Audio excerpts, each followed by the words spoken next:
Told not to talk about it. We did not talk about it to anyone. As a Strategic Air Command launch controller, Lieutenant Colonel Robert Salas was one of the men responsible for the deployment of nuclear Minuteman missiles. 3, 2, 1, key turn.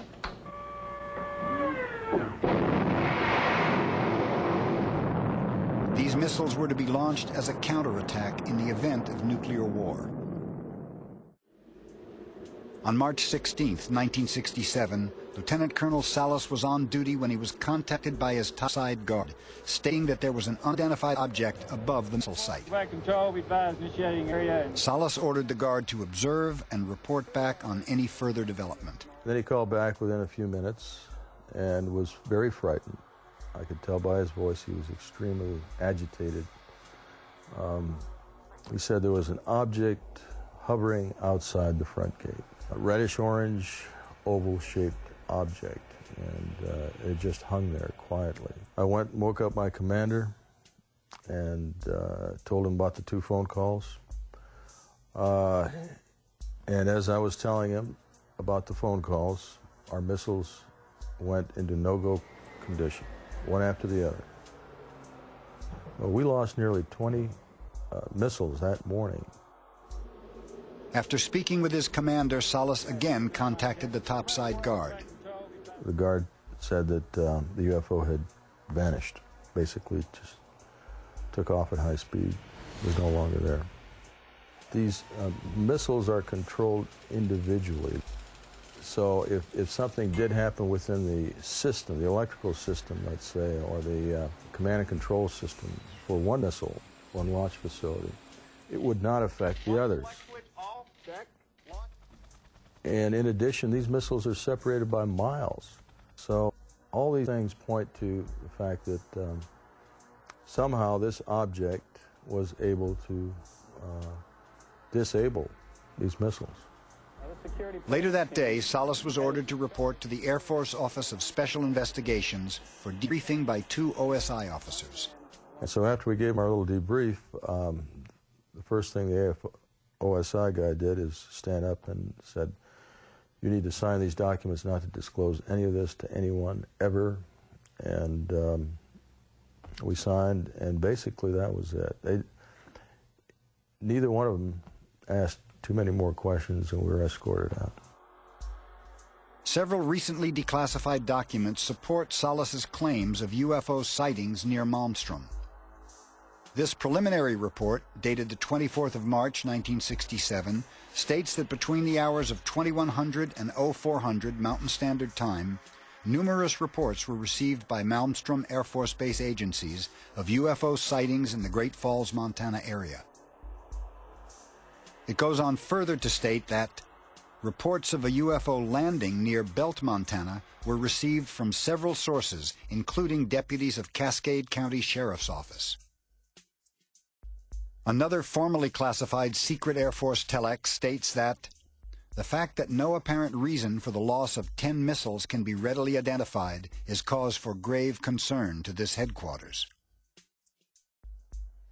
In 1993, after Lieutenant Colonel Salas had retired from the Air Force, he tried to gain access to official Air Force records of the incident. In a letter from the Department of the Air Force, he was informed that no UFO report affected national security, making reference to an attached Air Force fact sheet which states, "No UFO reported, investigated, and evaluated by the Air Force has ever given any indication of threat to our national security."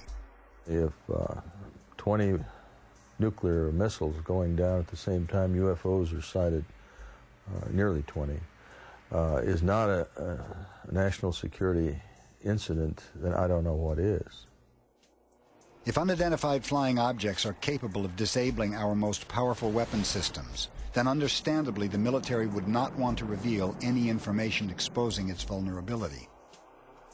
This is confirmed in a letter from the Department of the U.S. Air Force which states, "As regards this subject matter, mere existence or non-existence is currently and properly classified per executive order and exempt from mandatory disclosure under the Freedom of Information Act because it would reveal defense capability or lack thereof."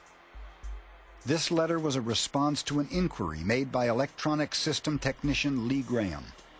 At the time, Mr. Graham worked at Aerojet, a prime contractor to the U.S. Air Force in developing DSP satellites.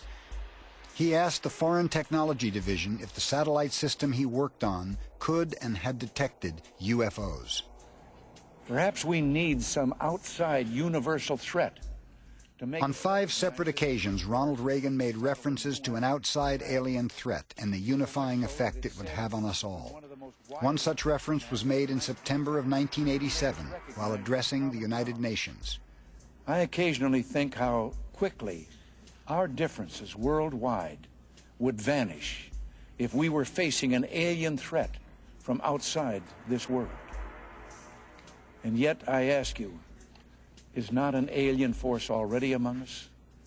What could be more alien to the universal aspirations of our peoples than war and the threat of war?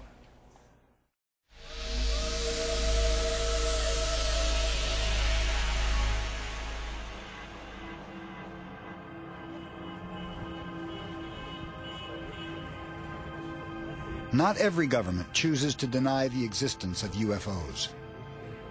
Since the fall of communism in 1989, information surrounding the subject has become much more accessible in Russia.